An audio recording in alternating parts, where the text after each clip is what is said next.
আসসালামু আলাইকুম। আজকের এই ভিডিওতে আমি আপনাদেরকে দেখাবো কিভাবে আপনারা টার্নিটিন অ্যাকাউন্ট পারচেজ করার পরে সেটা প্রপারলি ইউজ করবেন। আপনারা অনেকে আমাদের কাছ থেকে টার্নিটিন অ্যাকাউন্ট পারচেজ করার পরে কিভাবে ইউজ করবেন এটা আসলে প্রপার প্রসেসটা জানেন না। যার ফলে অনেকে আপনাদের নিজেদের পেপার স্ট্যান্ডার্ড রিপোজিটরিতে সাবমিট করে এটা নষ্ট করে ফেলেন বা হচ্ছে অনেক ডিফিকাল্টি ফেস করেন অনেক বিভিন্ন সময় সিস্টেমের ক্ষেত্রে। তো আপনাকে পারচেজ করার পরে আপনারা তো এক্সটেনশনে অ্যাক্সেস পেয়ে যাবেন। দেন আপনাকে সিম্পলি যেটা করতে হবে যে এখানে ওপেনে ক্লিক করবেন। ওপেনে ক্লিক করলে আপনার এখানে লগইন পেজটা ওপেন হবে। তারপরে আবারও এক্সটেনশনটা ওপেন করে এখানে দেখেন এক্সটেনশনের ভিতরে লগইন অপশনটা আছে। ঠিক আছে? তো এই লগইনে ক্লিক করলে আপনি কিন্তু অ্যাকাউন্টে লগ ইন হয়ে যাবে। তারপরে আপনাকে যেটা করতে হবে যে আপনি অ্যাকাউন্টে লগ ইন হয়ে গেলে এখানে দেখবেন যে বিজনেস অ্যাডমিনিস্ট্রেশন নামে একটা ক্লাস আছে। তো আজকে হচ্ছে 11 ফেব্রুয়ারি 2025। তো আপনি যখন ভিডিওটা দেখেন তখন হয়তো বা এখানে অন্য কোনো নামে ক্লাস থাকতে পারে বা হচ্ছে আপনি যখন অ্যাক্সেসটা নেবেন। তো আপাতত আমরা এই টাইমে এই নামেই ক্লাস দিচ্ছি। তো পরবর্তীতে প্রয়োজন বোধে আমাদের ক্লাসের নেম চেঞ্জ করা হইতে পারে। তো সেটা ডিপেন্ড করে হচ্ছে আপনার টাইমের উপরে। তো আপাতত হচ্ছে আপনি এখানে একটা ক্লাসই পাবেন। তখন হয়তো বা ভিন্ন নামে পাইতেও পারেন। সেটা যেটা বললাম আরকি ওটা সময়ের উপর ডিপেন্ড করে। তো আপনি প্রথমে আপনার কাজ হচ্ছে ক্লাসটা ওপেন করবেন। ওপেন করে আপনি এখানে দেখেন যারা চেক করতেছে তাদের সবার এখানে অ্যাসাইনমেন্ট নিজের নামে বা হচ্ছে বিভিন্ন নামে তাদের প্রয়োজন মতো অ্যাড করে নিয়েছে। ঠিক আছে? তো আপনি এখানে কি করবেন? চেক করার জন্য আপনাকে প্রথমে একটা অ্যাসাইনমেন্ট এড করতে হবে। তো এখানে আপনাকে অবশ্যই যে বিষয়টা খেয়াল রাখতে হবে, আপনি এই পেজটা কিন্তু একটু লোড হইতে টাইম নেয়। 15 থেকে 20 সেকেন্ডের মতো টাইম লাগতে পারে এই অ্যাসাইনমেন্ট এড হওয়ার পেজটা। তো একটু টাইম দিয়ে এখানে ওয়েট করতে হবে। এরকম টাইম নিচ্ছে দেখেই মেসেজ দেওয়ার কোনো দরকার নেই। এই পেজটা টার্নিটিনে এরকমই টাইম নেয় এই অ্যাসাইনমেন্ট পেজ ওপেন হওয়ার জন্য। তো এই পেজটা ওপেন হয়ে গেলে এখানে আপনি আপনার নাম দিয়ে একটা অ্যাসাইনমেন্ট ক্রিয়েট করে নেবেন। ঠিক আছে? আমি জাস্ট একটা আম ধরেন আমি কিছু একটা দিয়ে দিই। ঠিক আছে? আমি জাস্ট আপনাদেরকে দেখানোর জন্য যেহেতু বানাচ্ছি আমি এই নামে একটা দিচ্ছি এবং এইখানে আপনাকে অবশ্যই এখানে দেখেন সাবমিটেড পেপারস টু এইখানে অবশ্যই আপনাকে do not store the submitted paper select করতে হবে। আদারওয়াইজ আপনি যদি স্ট্যান্ডার্ড পেপার রিপোজিটরি সিলেক্ট করে অ্যাসাইনমেন্ট ক্রিয়েট করেন তাহলে কিন্তু আপনার অ্যাসাইনমেন্ট ট্রানজিটিনের ডাটাবেজে সেভ হয়ে যাবে এবং পরবর্তীতে আপনি আবার চেক করতে গেলে 100% প্লেজারিজম দেখাবে। সেক্ষেত্রে হচ্ছে আপনার অ্যাসাইনমেন্টের আর কিছুই করার থাকবে না। এটা আপনি নিজের রেসপন্সিবিলিটিতে করবেন। যদি আপনি স্ট্যান্ডার্ড রিপোজিটরিতে সাবমিট করে দেন সেটাও আপনার নিজের রেসপন্সিবিলিটি। এখানে আমাদের কিছুই করার থাকবে না এবং আপনি ফাইল কোনোভাবে আর ডিলিট করতে পারবেন না। ঠিক আছে? আপনাকে পুরো অ্যাসাইনমেন্ট বা আপনি যে ফাইলটা স্ট্যান্ডার্ড রিপোজিটরিতে দিয়ে দিবেন সেটা আপনাকে নতুন করে করতে হবে। আর যদি do not store submitted paper then সেক্ষেত্রে হচ্ছে আপনার পেপারটা সেভ থাকবে, আপনার পেপার কোথাও সেভ হবে না। আপনি চেক করা হয়ে গেলে দেন হচ্ছে আপনি ওটা ডিলিট করে দিলেই হয়ে গেল। এখন আপনাকে যেটা করতে হবে সেভে ক্লিক করতে হবে। অন্যান্য অপশনাল যে সেটিংগুলো ওগুলো হচ্ছে আমরা বাই ডিফল্ট সেট করে রাখি, ওটা নিয়ে আপনাকে কিছু করতে হবে না। তারপরে যদি আপনার যদি কখনো এরকম প্রয়োজন হয় যে আপনি কি এখানে এখানে দেখেন আপনার হচ্ছে এক্সক্লুড বায়োবিলিওগ্রাফি এটা বাদ দিবেন বা এক্সক্লুড কোটেড ম্যাটেরিয়ালস এগুলো বাদ দিতে বা হচ্ছে রেখে দিতে যদি আপনার ইউনিভার্সিটির কোনো স্পেসিফিক ইনস্ট্রাকশন থাকে সেক্ষেত্রে আপনি এটা ইনক্লুড দিয়ে বা কোনো কিছু চেঞ্জ করা লাগলে করে আপনি এখান থেকে সেভ দিলেই আপনার হচ্ছে অ্যাসাইনমেন্টে ক্রিয়েট হয়ে যাবে। ঠিক আছে? দেন আপনাকে এটা এরকম একটা ইন্টারফেস ওপেন হবে। এখান থেকে আপনাকে যেটা করতে হবে যে এই যে কর্নারে দেখেন সাবমিট বাটন আছে অথবা আপনি এখান থেকে থ্রি ডট মেনুতে এখানে আপলোডে ক্লিক করেও কিন্তু আপনি আপলোড করতে পারেন। ঠিক আছে? তো আমি আপনাকে এইটা দিয়ে দেখাচ্ছি। সাবমিট বাটনে প্রথমে ক্লিক করবেন। দেন হচ্ছে এখানে দেখেন 5টা স্টুডেন্ট সিলেক্ট করা আছে। ঠিক আছে? 1 2 3 4 5। তো এই 5টা দিয়ে আপনি প্রতিবার 5 বার চেক করতে পারবেন 24 ঘন্টার মধ্যে। ঠিক আছে? তবে এখনই হচ্ছে আপনার এটা শুনে হতাশ হওয়ার কিছু নাই। এই শুধুমাত্র এই অ্যাসাইনমেন্টের ক্ষেত্রে আপনি 5টা স্টুডেন্ট দিয়ে 5 বার চেক করতে পারবেন। দেন আপনার হচ্ছে ওই যে যেটা খুললাম অ্যাসাইনমেন্ট চেক অন নাম দিয়ে। ঠিক আছে? এই যে চেক অন নাম দিয়ে যে অ্যাসাইনমেন্টটা খুললাম ওটার আন্ডারে আপনি 5 বার 5টা স্টুডেন্ট দিয়ে চেক করতে পারবেন। দেন আপনার এই 5টা স্টুডেন্ট দিয়ে চেক করা হয়ে গেলে আপনি আরেকটা অ্যাসাইনমেন্ট ক্রিয়েট করে নেবেন। ধরেন আপনি চেক 2 নামে একটা খুললেন। তো হচ্ছে আপনার নাম দিয়ে খুলবেন তাহলে হচ্ছে বেটার হয়। তো আরেকটা আপনার নাম দিয়ে একটা অ্যাসাইনমেন্ট এড করে সেটাই আপনি আবার 5 বার চেক করতে পারবেন। দেন আপনার ওই 5টা ইউজ করা হয়ে গেলে যদি আপনার আবার চেক করা লাগে তাহলে আরেকটা অ্যাসাইনমেন্ট ক্রিয়েট করে দেন আবার 5 বার করতে পারবেন। তো আপনাকে যেটা করতে হবে প্রথমে এখান থেকে আপনি একটা স্টুডেন্ট সিলেক্ট করে দিবেন। ঠিক আছে? তো খেয়াল রাখবেন যে এখন যেটা দিচ্ছেন পরের বার চেক করার সময় এই সেমটা দিলে কিন্তু আবার রিপোর্ট আসবে না। সেক্ষেত্রে আপনাকে আরেকটা স্টুডেন্ট সিলেক্ট করতে হবে যেটা দিয়ে আপনি হচ্ছে এই অ্যাসাইনমেন্টের ভিতরে অলরেডি সিলেক্ট করেন নাই। ঠিক আছে? তো এখান থেকে আপনি একটা টাইটেল নেম দিয়ে দিবেন। আমি জাস্ট হচ্ছে আপনাদেরকে দেখানোর জন্য একটা কিছু দিয়ে দিচ্ছি। দেন আপনি এখান থেকে চুজ ফ্রম। ঠিক আছে? তো এখান থেকে মনে করেন আমি কিছু একটা ফাইল চুজ করে দিলাম। দেন এখানে আপলোডে ক্লিক করতে হবে। এখানে কয়েক সেকেন্ড টাইম নেবে। তারপরে কনফার্মে ক্লিক করবেন এবং আপনার এখানে ডিটেলস দেখাচ্ছে যে আপনার অ্যাসাইনমেন্টের title, file name, file size, page count, total 3টা পেজ, টোটাল 501 ওয়ার্ড, ক্যারেক্টার হচ্ছে 3129, সাবমিশন ডেট, আইডি সব কিছু দেখাচ্ছে। দেন হচ্ছে গো টু অ্যাসাইনমেন্টে যাবেন। ঠিক আছে? এখানে দেখেন এই ফাইলটা হচ্ছে 99% সিমিলারিটি দেখাচ্ছে কারণ এটা হচ্ছে অনেক আগের ফাইল ইউনিভার্সিটিতে সাবমিট করা হয়েছে। জাস্ট আমি আপনাদেরকে দেখানোর জন্য হচ্ছে এটা করলাম। ঠিক আছে? তো এখানে আপনি সিমিলারিটিস রিপোর্টটা দেখতে পাচ্ছেন। এখন এআই রিপোর্টটা কোথায়? এআই রিপোর্টটা দেখার জন্য আপনাকে সিমিলারিটিস রিপোর্টের উপরে ক্লিক করতে হবে। 99% যেটা দেখাচ্ছে আপনার ক্ষেত্রে যত পার্সেন্ট দেখাবে আর কি। তো ওটা ক্লিক করার পরে আপনার ফুল রিপোর্টটা ওপেন হবে। ঠিক আছে? তো এর ভিতরে আপনি এআই এবং সিমিলারিটিস দুইটাই দেখতে পারবেন। তো এখানে একটু লোড হতে টাইম দিতে হবে। এখানে লোড হচ্ছে। এখানে দেখেন হচ্ছে আপনার এআই দেখাচ্ছে 100% এআই। ঠিক আছে? এই যে আপনার এই যে রেডিশ টাইপের করা ব্যাকগ্রাউন্ড, এগুলো হচ্ছে সিমিলারিটিস। আপনার কোন কোন জায়গায় সিমিলারিটিস ধরছে সেটা হচ্ছে আপনি এখান থেকে দেখতে পারবেন। ঠিক আছে? আর হচ্ছে আপনি যদি এই রিপোর্টটা ডাউনলোড করতে চান তাহলে হচ্ছে আপনাকে এই যে দেখেন ডাউনলোড আইকন, অবশ্যই আমার কার্সরের দিকে খেয়াল রাখবেন। ভিডিওটা দেখবেন, ভয়েসটা শুনবেন, কার্সরের দিকে খেয়াল রাখবেন। ঠিক আছে? তো এইখান থেকে আপনি এই ডাউনলোড থেকে আপনি কারেন্ট ভিউ দিলে আপনার হচ্ছে সিমিলারিটিস রিপোর্টটা ডাউনলোড হবে। এখন এআই রিপোর্ট দেখার জন্য আপনাকে এই এআই এর পার্সেন্টেজের উপরে ক্লিক করতে হবে। তো অনেক সময় হতে পারে এখানে এআই রিপোর্ট আনঅ্যাভেলেবল দেখাইতে পারে। সেক্ষেত্রে আপনার ওখানে 3টা কারণ দেখাবে। ঠিক আছে? এআই রিপোর্ট যখন আনঅ্যাভেলেবল দেখাবে তখন ওইখানে আপনি ক্লিক মানে এখানেই ক্লিক করতে হবে। যেটাই থাক আপনার এক্সপ্লানেশন দেখতে হলে এই লেখাটার উপরে ক্লিক করতে হবে।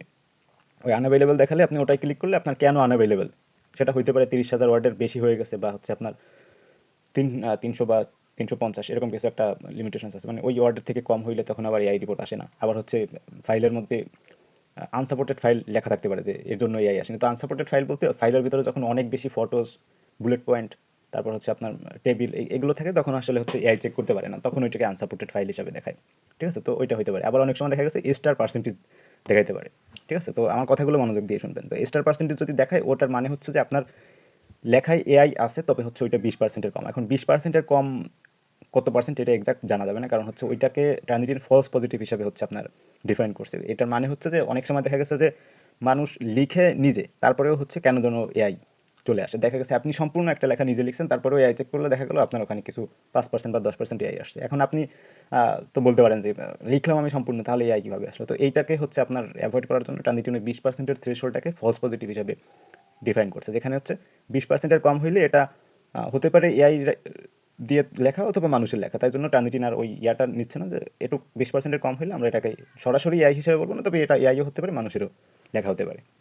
ঠিক আছে? এখন 20%-এর কম মানে স্টার পার্সেন্টেজ যদি দেখায়, তাহলে সেক্ষেত্রে ওই লেখাটা আপনার হচ্ছে 1% এআইও হতে পারে, আবার 19% এআইও হতে পারে। তো এটা আপনার কত পার্সেন্ট এক্সাক্ট এটা আসলে ওইভাবে তো জানা যায় না, তবে একটা ট্রিকি ওয়েতে আপনি জানতে পারেন। সেক্ষেত্রে হচ্ছে যে আপনার পুরো লেখাটাকে 2-3 বার ধরে ধরে কপি করে পেস্ট করে ভাগ ভাগ করে পেস্ট করে আবার চেক করলে তখন দেখা গেছে যে ওই এআই পার্সেন্টেজটা তো বেড়ে গেল। 20%-এর বেশি বেশি যখনই হয়ে গেল, 2-3 বার কপি করে করে যখন একটা ফাইলের মধ্যে দিয়ে দেন চেক করলেন, তখন আপনি দেখতে পারবেন যে আসলে কোন জায়গাটায় এআই ধরতেছে। তখন আপনি চাইলে ওই লেখাটা চেক করে দেন ওই যে বারবার কপি পেস্ট করছিলেন সেই বাকি দুটো পেস্ট করা জিনিস বা লেখা আপনি বাদ দিয়ে জাস্ট অ্যাকুরেট ফাইলটা রেখে তখন আপনি সাবমিট করতে পারেন। ঠিক আছে? তো এখন হচ্ছে অনেকে আবার এরকমের কমপ্লেন করেন যে ভাই আমি এআই দিয়ে সরাসরি লিখে দিলাম 100% এআই, তারপরে আমাকে 0% হিউম্যান রিটার্ন দেখাচ্ছে, বা হচ্ছে 0% এআই দেখাচ্ছে, মানে চ্যাট জিপিটি দিয়ে সরাসরি কপি করে দিছি, তারপরেও 0% এআই দেখাচ্ছে। এটার কারণ কি? আপনাদের টার্নিটিন অ্যাকাউন্টের সমস্যা না রে ভাই, টার্নিটিন অ্যাকাউন্টের সমস্যা হয় না। টার্নিটিন অ্যাকাউন্টের সমস্যা হলে আপনার এখানে লগ ইনই করতে পারবেন না। ঠিক আছে? ট্রানজিশন অ্যাকাউন্টে একটাই সমস্যা হয় যে লগ ইন করতে পারবেন, এছাড়া আর কোনো সমস্যা হয় না। আর লগ ইন করতে পারবেন না যদি এরকম সমস্যা হয়, ওটা আমরা অটোমেটিক ব্যাকএন্ড থেকে ফিক্স করে দেবো। আপনারা জানতেও পারবেন না যে কখন ট্রানজিশনের সমস্যা হয়েছিল বা কোনো কিছু। আমাদের সার্ভিস নিয়ে এই ধরনের কোনো সমস্যা নাই।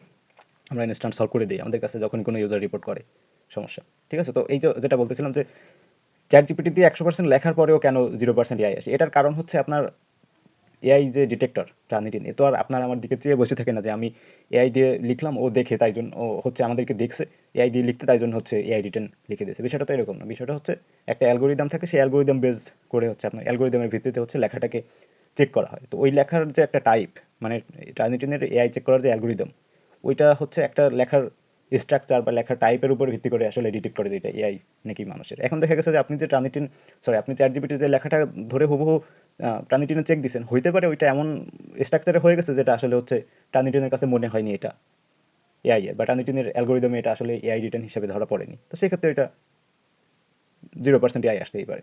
মানে এটা টোটালি ডিপেন্ড করে অ্যালগোরিদমের উপরে। ঠিক আছে? আবার ওই যে যেটা বললাম যে মানুষের লেখা 100%, তারপরেও ওই যে 5% বা 10% এআই আসতে পারে। তো সেক্ষেত্রে আপনি কি বলেন? এটাও ওই একই এক্সপ্লানেশন। অ্যালগোরিদমে যদি ওইভাবে আসলে লেখার স্ট্রাকচারটা মিলে যায়, মনে করেন হচ্ছে আই ইট রাইস, এটা তো আপনিও লিখতে পারেন, চ্যাট জিপিটিও লিখতে পারে। এখন আপনি কিভাবে এটা ই করবেন, ডিফাইন করবেন যে এটা এআই এর লেখা নাকি মানুষের লেখা? তো ওইটা আসলে ডিফাইন করার জন্য অ্যালগোরিদম। এখন অ্যালগোরিদম যেভাবে লেখাটা চেক করে, আপনার লেখা যদি ওর সাথে মিলে যায় তাহলে আপনার লেখাও এআই চলে আসতে পারে। আবার অ্যালগোরিদম যেভাবে মানুষের লেখা ডিটেক্ট করে, চ্যাট জিপিটির লেখা যদি ওর সাথে মিলে যায় তাহলে চ্যাট জিপিটির লেখা মানুষের লেখার মতো আসতে পারে। ঠিক আছে? তো এইটা হচ্ছে আপনার বিষয়টা। এখন যেটা বলছিলাম, আপনি যদি এআই রিপোর্টটা দেখতে চান সেক্ষেত্রে হচ্ছে আপনাকে এআই পার্সেন্টেজের উপরে ক্লিক করতে হবে, তাহলে হচ্ছে আপনার এআই রিপোর্টটা ওপেন হবে। এখানে আপনি হচ্ছে দেখতে পারবেন যে কোথায় কোথায় এআই ধরছে। এই যে আপনার হচ্ছে ব্লু কালারের, তো এখানে আপনি হচ্ছে আবার এআই রিপোর্ট দুই ধরনের হয়। ঠিক আছে? প্রথম হচ্ছে সরাসরি এআই জেনারেটেড অনলি, প্রথম যেটা। ঠিক আছে? তো এটার মানে হচ্ছে যে আপনি সরাসরি চ্যাট জিপিটি দিয়ে ধরে বা হচ্ছে কোনো একটা এআই লেখাকে সরাসরি ধরে এখানে দিয়ে দিচ্ছেন। আরেকটা হচ্ছে AI generated text that was AI paraphrased, মানে হচ্ছে এটা আপনি এআই দিয়ে লিখছেন, লিখে পরে আপনি হচ্ছে কুইলওয়ার্ড বা প্যারাফ্রেজিং টুলস যেগুলো আছে সেটার মাধ্যমে প্যারাফ্রেজ করছেন। তো এখানে আপনার এই লেখাটার মধ্যে সম্পূর্ণ হচ্ছে আপনার চ্যাট জিপিটির লেখা, তাই জন্য হচ্ছে 100% এআই দেখাচ্ছে। এখানে আপনার প্যারাফ্রেজ কিছু করা নাই, তাই জন্য প্যারাফ্রেজ দেখাচ্ছে না। ঠিক আছে? তো এটা ছিল হচ্ছে বিষয়। এখন মনে করেন আপনার চেক করা হয়ে গেছে, এখন আপনি কি করবেন, আপনার এই ফাইলটা এখানে আসবেন, এসে রিমুভ ফ্রম ইনবক্স দিয়ে দিবেন। ঠিক আছে? রিমুভ ফ্রম ইনবক্স দিয়ে দিলেন, আপনার ফাইল এখানে সেভ থাকলো।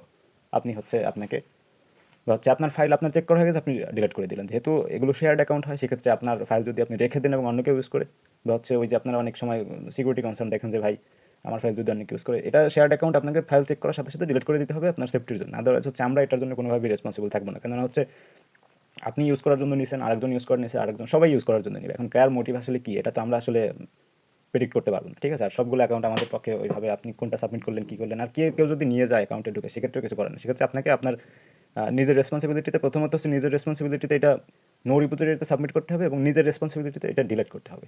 আদারওয়াইজ হচ্ছে আপনি যদি এগুলো পরে কোনো প্রবলেম হইলে আমাদের কাছে এসে বলেন, আমাদের আসলে কোনো ওয়ে নাই। ঠিক আছে? আপনি বললেই আমরা যে সলভ করে দিতে পারবো, বিষয়টা এরকম না। আমাদের হাতেও কোনো ওয়ে নাই যে আপনার ফাইল স্ট্যান্ডার্ড রিপোজিটরিতে সাবমিট হয়ে গেছে আমি রিমুভ করে দিতে পারবো। এই ধরনের কোনো অথরিটি আমাদের হাতে নাই, কারোর হাতেই থাকে না। এটা শুধুমাত্র যে ইউনিভার্সিটির অ্যাকাউন্ট এটা তাদের কাছেই থাকে। ঠিক আছে? তো এখানে আপনার কখনো পার্মানেন্ট ডিলিটও দিতে যাবেন না। আপনি অবশ্যই নো রিপোজিটরিতে সাবমিট করবেন এবং নো রিপোজিটরিতে সাবমিট করলে পার্মানেন্ট ডিলিট দেওয়ার কোনো দরকার নেই। পার্মানেন্ট ডিলিট রিকোয়েস্ট দিলেই আপনার ফাইলটা তো অবশ্যই ডিলিট করবেন এবং ইভেন অ্যাকাউন্টে সমস্যা হবে। সেক্ষেত্রে আপনি কোনো ধরনের কোনো রিপ্লেসমেন্ট পাবেন না। আপনাকে হচ্ছে আমরা সেক্ষেত্রে ফার্দার কোনো অ্যাক্সেসও দিব না। ঠিক আছে? কারণ হচ্ছে এটা আপনি ওয়ারেন্টি পলিসি ব্রেক করবেন। তো এখন যেটা বলছিলাম যে আপনার এই যে দেখেন এক্স অন দিয়ে কিন্তু আমরা একবার চেক করে ফেলছি। ঠিক আছে? তখন করে ফেলছিলাম। তো এখন আপনি যদি আবার চেক করতে যান, আপনাকে এবার সিলেক্ট করতে হবে XX2, ঠিক আছে? আপনি যদি XX1 দিয়ে আবার সিলেক্ট করেন তাহলে কিন্তু রিপোর্ট আসবে না। কারণ হচ্ছে যেটা বলছিলাম যে একটা স্টুডেন্ট দিয়ে 24 ঘন্টা একবারই করা যায়। দেন হচ্ছে আপনি X22 দিয়ে চেক করবেন তাহলে আসবে। এভাবে পরের বার XX3, তারপরের বার XX4, তারপরের বার XX5। দেন হচ্ছে আপনার এই অ্যাসাইনমেন্টের আন্ডারে 5বারই চেক করা হয়ে গেল। তাহলে এই অ্যাসাইনমেন্টের আন্ডারে আজকে আর আপনি চেক করতে পারবেন না। তাহলে আপনাকে যেটা করতে হবে, আপনি ক্লাসের মধ্যে যেয়ে আবার নতুন করে একটা অ্যাসাইনমেন্ট ক্রিয়েট করে নেবেন। ঠিক আছে? এখানে অ্যাড অ্যাসাইনমেন্ট দিয়ে আরেকটা অ্যাসাইনমেন্ট অ্যাড করে নেবেন। দেন হচ্ছে ওই অ্যাসাইনমেন্টের ভিতরে আবার 5বার চেক করতে পারবেন। আর আপনি চাইলে আপনার অ্যাসাইনমেন্টটা এখান থেকে ধরে ডিলিটও করে দিতে পারেন। ঠিক আছে? তো আপনি অবশ্যই শুধুমাত্র আপনার নিজের অ্যাসাইনমেন্ট আপনি যা করবেন। অন্য কারোর এই যে এখানে আরও যত অ্যাসাইনমেন্ট ক্রিয়েট করা আছে, এগুলো নিয়ে আপনারা কেউ হচ্ছে উল্টাপাল্টা করবেন না। কোনো অ্যাসাইনমেন্টের ভিতরে ঢোকা, এডিট করা বা হচ্ছে ডিলিট করা এসব কেউ করতে যাবেন না। ঠিক আছে? তো এটা ছিল হচ্ছে প্রসেস। আর হচ্ছে এই যে আপনার লেখাগুলো যে এআই আসেন, আপনার লেখাগুলো 100% এআই দেখে, এই এআইও কিন্তু কমানো যায়। তো তার জন্য বিভিন্ন টুলস আছে।